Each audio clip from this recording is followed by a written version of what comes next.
Je vous remercie. Dernière question pour les orateurs de groupe, la gauche démocrate et républicaine, Monsieur Gabriel Serville.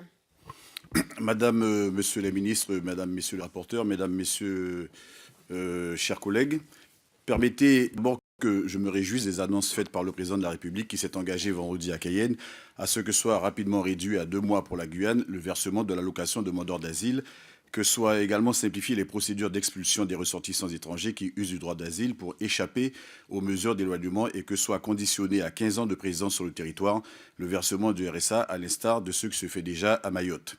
Il s'agit là de mesures qui vont dans le bon sens car sollicitées de longue date par les élus de Guyane. J'avais moi-même tenté de les introduire par voie d'amendement lors de la réforme du CESEDA en 2015, mais m'étais heurté à l'éternel refus d'adapter la loi à nos réalités amazoniennes.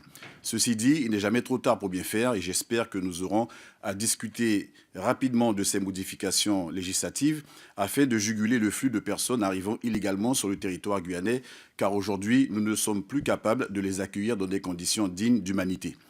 Concernant plus directement les crédits de la mission immigration, asile et intégration, ils accusent une légère baisse pour ce qui concerne la Guyane.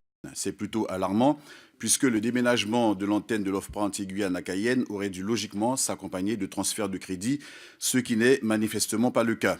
Cela est d'autant plus surprenant que le nombre de demandeurs d'asile enregistrés à Cayenne connaît une augmentation exponentielle alors que l'année 2016 avait déjà battu tous les records.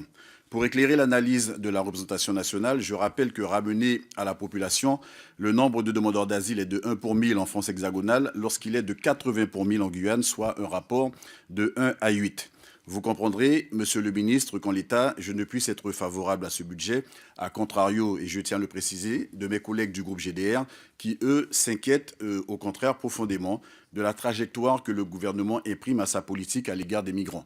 Je le dis, bien évidemment, sans préjudice des propositions extrêmement positives que vous ne manquerez pas de faire à la Guyane. Monsieur le ministre, je vous en remercie. Je vous remercie. Donc,